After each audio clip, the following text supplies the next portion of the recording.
जो बड़ा डेवलपमेंट हुआ लाइफ इंश्योरेंस स्पेस के अंदर सरेंडर वैल्यू को लेके दिसंबर 2023 में आईआरडीए के द्वारा सरेंडर वैल्यू का ड्राफ्ट लाया गया और उसमें कहा गया था कि सरेंडर वैल्यू जो है पॉलिसी होल्डर्स को काफ़ी ज़्यादा मिलेगी।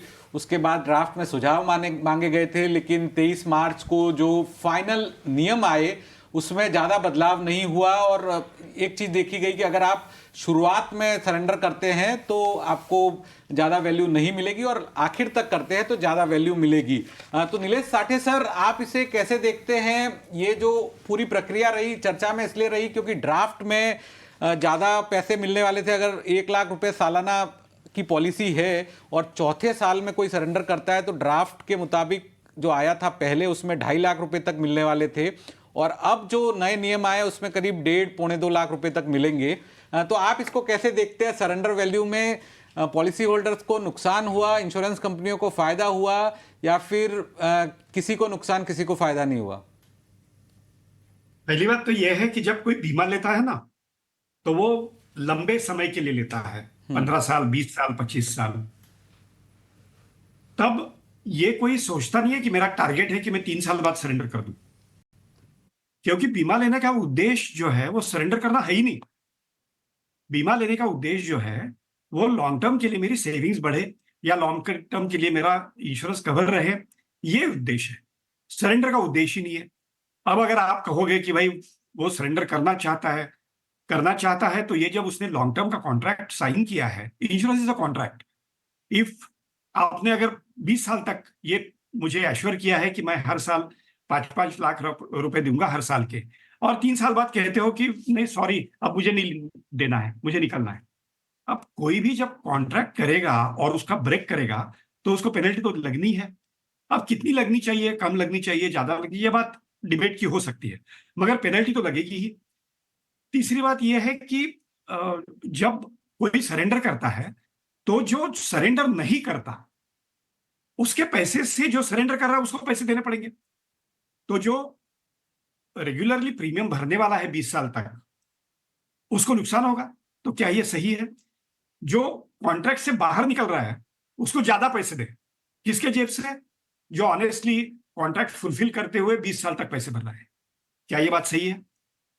अच्छा, अगर करना भी है तो आने वाले प्रोस्पेक्टिव प्रोडक्ट्स जो होंगे ना उसमें करना चाहिए, ताकि जब प्रोडक्ट डिजाइन करेंगे एक्चुअलीज, तो उसमें ये तय करेंगे कि भैया इतने, अब समझो 0.01% सरेंडर कर रहे हैं, तो सोचेंगे कि भैया अगर ज्यादा सरेंडर वैल्यू मिल रही है तो 1% करेंगे, उस हिसाब से वो प्रीमियम कैलकुलेट करेंगे। तो it should not be from a prospective date, it has to be from from a retrospective date, it has to be from a prospective date. आगे चलने वाली तारीख से जो नए प्लान आएंगे उसमें सरेंडर वैल्यू ज्यादा होगी, ये बोलिए, कोई हर्ज नहीं है। उसमें क्या होगा, जब कस्टमर को एक एजेंट बीमा बेचने जाएगा तो कहेगा मेरे पास दो प्रोडक्ट है। एक प्रोडक्ट है जो जिसमें अगर तुम सरेंडर करोगे तो तुमको ज्यादा पैसे मिलेंगे, अगर सरेंडर नहीं करोगे तो कम पैसे मिलेंगे मैच्योरिटी पे, क्योंकि उसमें ये फैक्टरिंग किया हुआ है। अब उस पर सोचने दो, अगर उसको चाहिए कि भैया नहीं मैं तो सरेंडर नहीं करने वाला हूं क्योंकि मेरा उद्देश्य जो है बीमा लेने का वो लॉन्ग टर्म सेविंग्स का है, तो मुझे तो मैच्योरिटी तक चलना है। शुरुआत में सर जब जो भी पॉलिसी लेता है तब नहीं सोचता है कि उसे वो सरेंडर करनी होगी, लेकिन करना ही नहीं है। कई कई मामले ऐसे होते हैं कि जिसमें मिस सेलिंग हो गई, आपको शर्तें जो है वो सही नहीं बताई गई और बाद में आपको लगता है कि मुझे इसमें कुछ फायदा नहीं हो रहा है। कई सारे लोगों के साथ होता है, मेरे साथ हुआ है कि 2 पॉलिसी मैंने बाद में सरेंडर करी 5-6 साल बाद। और इसके अलावा क्योंकि सर आपको प्रीमियम हर साल भरना होता है तो हर कोई ये तय नहीं कर सकता कि मेरी जो इनकम है वो कंटिन्यू रहेगी। तो ये कुछ कारण भी होते हैं जिसमें पॉलिसी होल्डर्स का अपना जेन्युइन रीजन है कि अगर वो सरेंडर करता है तो उसे नॉर्मल इंटरेस्ट नहीं लगभग, लेकिन उसका 50% या 40% तक तो पैसा मिले। एक एक बात मैं बताना चाहता हूं, मिस सेलिंग और सरेंडर ये दो अलग चीजें हैं। मिस सेलिंग नहीं होना चाहिए, मिस सेलिंग कर्व होना चाहिए। ये हर, यानी not only regulator, everybody should take care, distributor also should take care.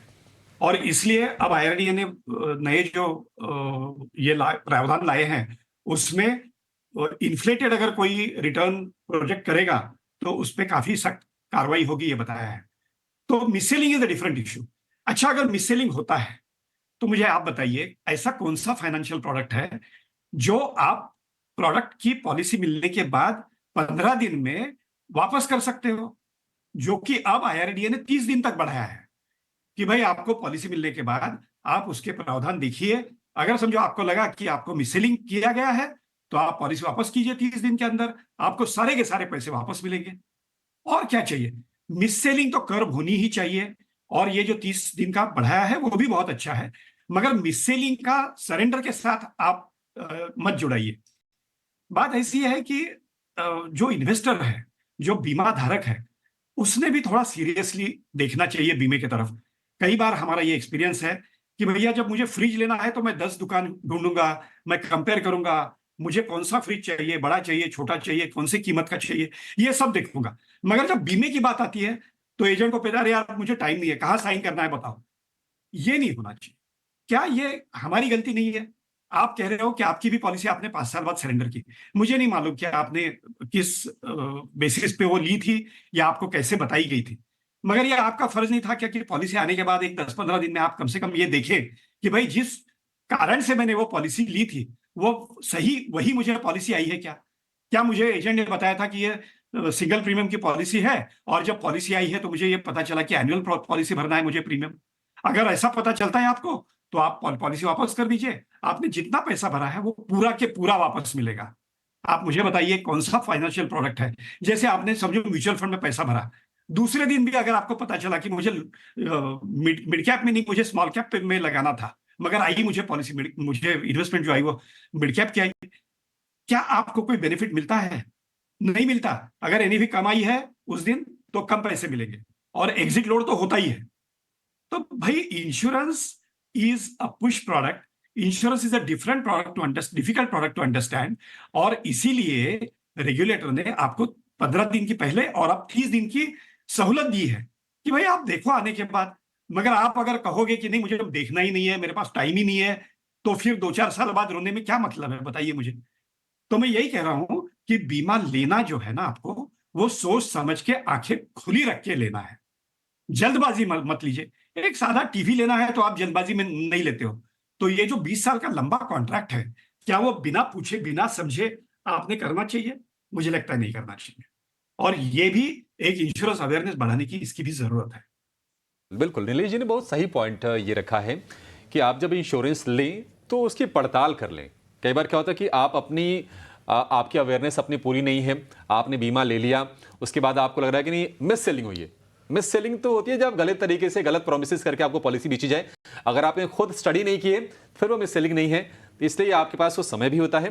Policy लेने के बाद भी आपके पास समय होता है कि आप उसको जांच लें, परख लें